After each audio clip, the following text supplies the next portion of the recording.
Okay, today I want to take a look at something that's brand new to me, something I'm seeing for the first time. Is Bought my first figures from Nacelle, and actually my first Robo Force figures. I've seen these figures around a few times. I wasn't familiar with the original IP, and actually before making this video, after buying these figures, I went and looked it up. I guess it was an '80s animated show that I guess has made a couple of different comebacks in various forms. But I wasn't aware of that. I just seen these figures on the shelf one or two places. I thought they looked like pretty cool Robo figures. Really like the look of them. Didn't care as much for the price point I was seeing, but I saw these at a local shop that was having them on sale. Decided, well, let's try them out. I bought these three, which were the only three they had, and I've had a little trouble online finding exactly all the ones that have been made by Nacelle. I think one of these is a Walmart exclusive, and the other two are the generic releases. So I have, going from left to right, Wrecker Max 89, and on the far right, I have the Walmart exclusive Fireproof version of Max 89. Let's pop these open and take a look at them together for the first time. All right, like I mentioned, these are the first time I've bought any Robo Force figures, and also first time buying from Nacelle. This is different than some of the packaging I've seen out there, so I don't know if this is like a re-release or second release, but I know they're the same figures. But having a look here, we have the big clear window front. We have Wrecker, a little animated version of him, stating it's from a hit animated series, which I have not checked out. Some side art here. Back art, we have more artwork of Wrecker and a little bit of a bio on him, and the RoboForce logo up top. And side, another picture of Wrecker. That's what we got. These packages, they don't have like tape or anything to keep them sealed. I noticed that on the bottom there is, but not on the top, so they kind of just sit open. All right, now it looks like the clamshell itself does have some tape here.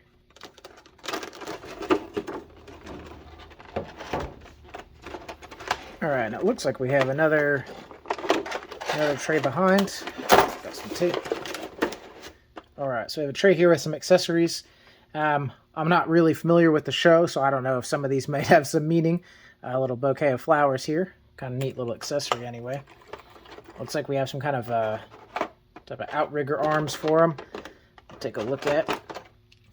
Looks like we have some, I think some like outrigger type of arms. I mean, his name is Wrecker. I'm imagining that kind of feeds into part of his characteristics here. But overall, pretty cool. Pretty cool looking. Yeah, it looks like some like tow truck or, Wrecker accessories, a hook, and I don't know what these are. But the sculpt and paint and all that stuff looks pretty cool. And the figure himself. It's a close-up look at Wrecker. Got his little head there. These are stickers. These are decals here. So these two strips on either side and this centerpiece, that is a decal. That's something I haven't seen in a hot minute on a figure that I've bought. Taking a closer look at some of these details. Looks like on the yellow parts there is some like a wash or something applied to give a little bit of depth. A little bit of a hint at some, some weathering or some a little bit more of the detail there that you can pick out. In the gray, there's nothing like that. There's no paint apps or anything like that. It looks like the only paint apps are in the head. I think those eyes are that top. That might be a decal too. Now I think that the top stripe I think is paint. The face is paint. These are decals. A little bit of wash, and then that's what we got. He's got probably the most notable thing here is some suction cup feet. So a little bit of a wobble and play in there. We'll have to test that out. Look at the back side of the figure. Looks like he's got some ports for those kind of outriggers to go into. And other than that, similar to the front. Let's check out articulation. See if we can get some, I'm playing with this for the first time here. We do it live here, folks. So it looks like you can get his arms out about there. I'm trying to see, it kind of feels like, because it's like a barbell with balls on each end. So I'm kind of seeing if that can play around and kind of shift around to give us a little bit more up. But I think that's about as much as we're going to get just straight out.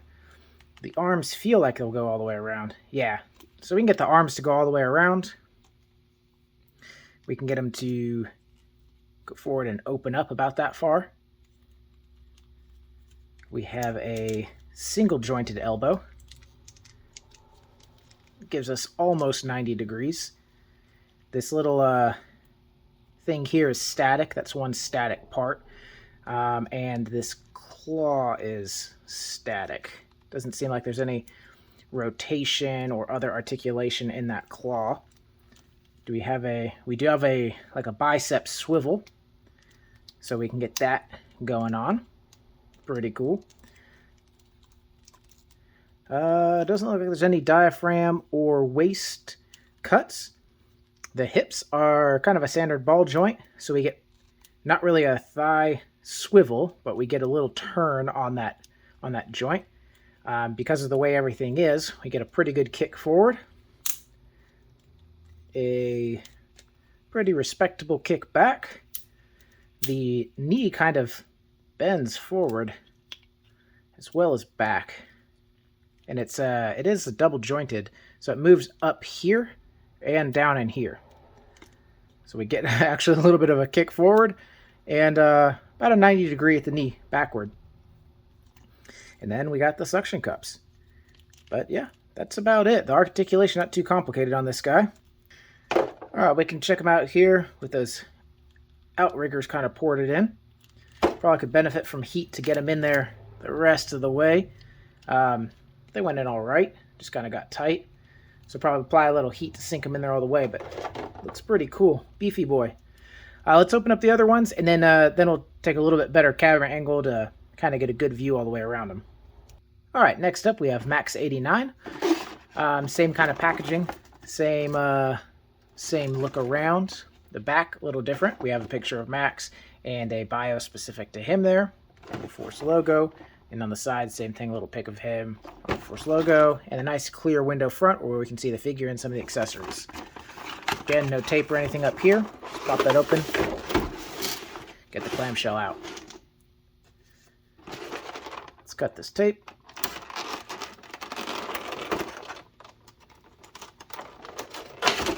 Alright. Get this open.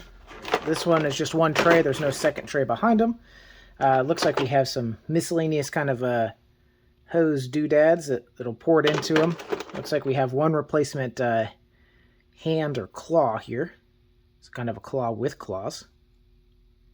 Okay, I can get that straightened out with some heat. No big deal. Like kind of a bladed weapon hand. Looks like maybe some type of gun or something like that. Maybe he can hold.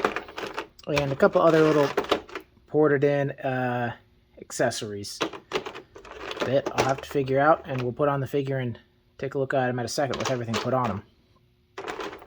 But look at the figure here. We got another chest decal, another chest sticker like on Wrecker we just saw. The face has some paint apps, face and head. The black up here looks to be paint apps. Front, the eyes paint apps. We have some yellow paint apps and some blue on this guy. A little bit of weathering on a lot of the white. I don't know if you can kind of pick that up. There's a little bit better look. So we do have some kind of wash or something applied to him. We got kind of one floppy knee. The other one not that way. We got one little flopper. But yeah, looks pretty cool.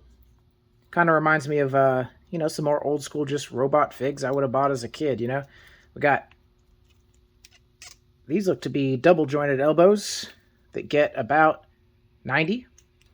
We have the same bicep swivels. The arms can go all the way around. The T-posing, going to be a little bit more, lost a hand, a little bit more limited because it looks like these big cylinders on top, limiting the articulation a little bit more. So we have hand that just ports in there. So we lost that hand. No big deal. But yeah, similar articulation it looks like in the legs. We got a kick forward, kick back, and then let's see what we got as far as the knee bend. Not quite 90. I'm going to guess because of the way this is done. Oh, my floppy knee's cracked. That's why he floppy. That sucks. Or is that just a superficial piece? Actually, I take that back.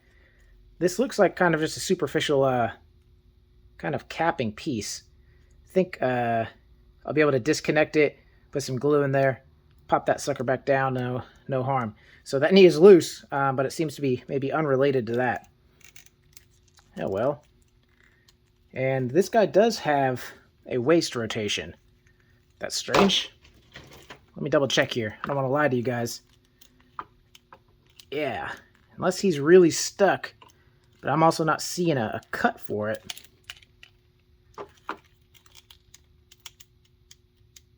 Yeah. He might be really stuck, but I don't see a cut for it. But it doesn't look like he has waist rotation. And it looks like Maxx does. So, it's kind of cool. Alright, and here we got a look. Him holding that kind of gun blaster. We got these three things ported in. There's a port here coming out the side of that little lug. One in this corner and whoop on the shoulder pad there. And they are specific sizes, so they kind of just go to the ones they go to. But yeah, there he is. On to the next one. And last but not least, we have the, looks like Walmart exclusive fireproof version of Maxx 89. So I imagine we'll have a very similar sculpt and accessories. I'm thinking it's probably just a paint job here that's different. I guess to look at the box, doesn't seem to be anything different except the coloration's updated on Maxx. Bio looks to be the same, just updated coloring. Yeah. Cut this guy open.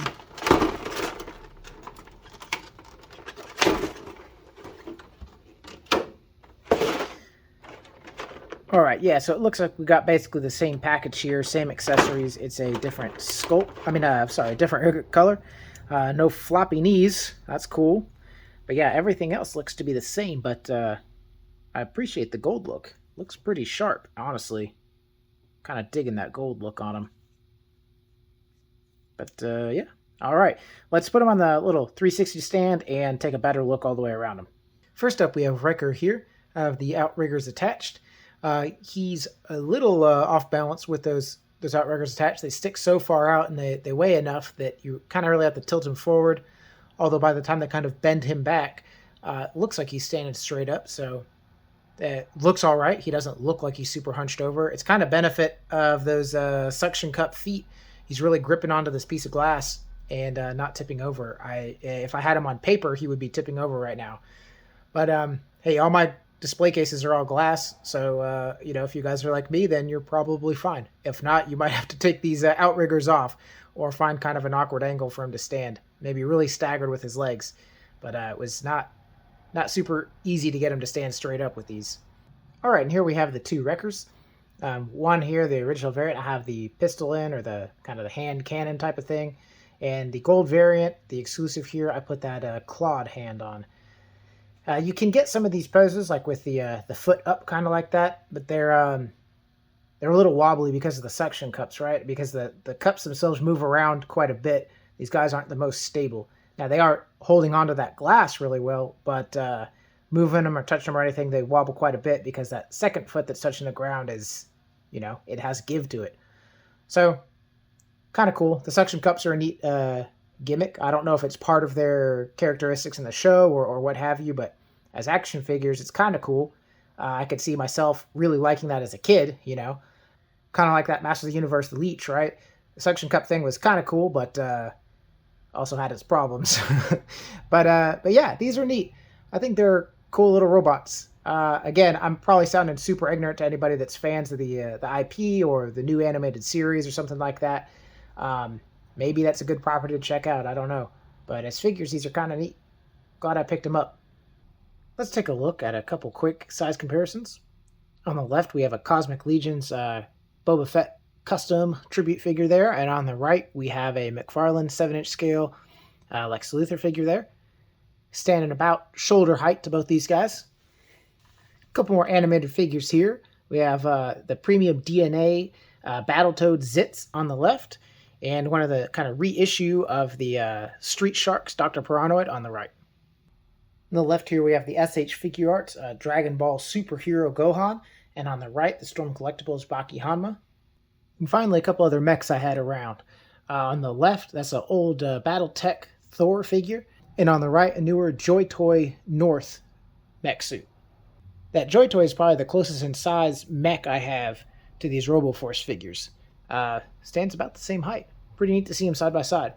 So some final thoughts on these guys. Man, I feel like I've said too many videos now. I don't like to talk about price, and then I somehow end up talking about price every time. So I'm going to stop saying I don't like to talk about price, because honestly, it does really matter, right? We're making these decisions on what to buy, what not to buy. Price factors into it. Rarely there'll be something I just have to have, and it's kind of almost price irrelevant, but most of the time the price matters. So I've seen these a few times, like I said. They've caught my eye. I've thought they were cool. Not enough to go look into the IP, but I thought they were cool figures. I was at my local Walmart, and in a clearance section, I had these and the other Nacelle figures, the Biker Mice from Mars, all marked down to $5 each.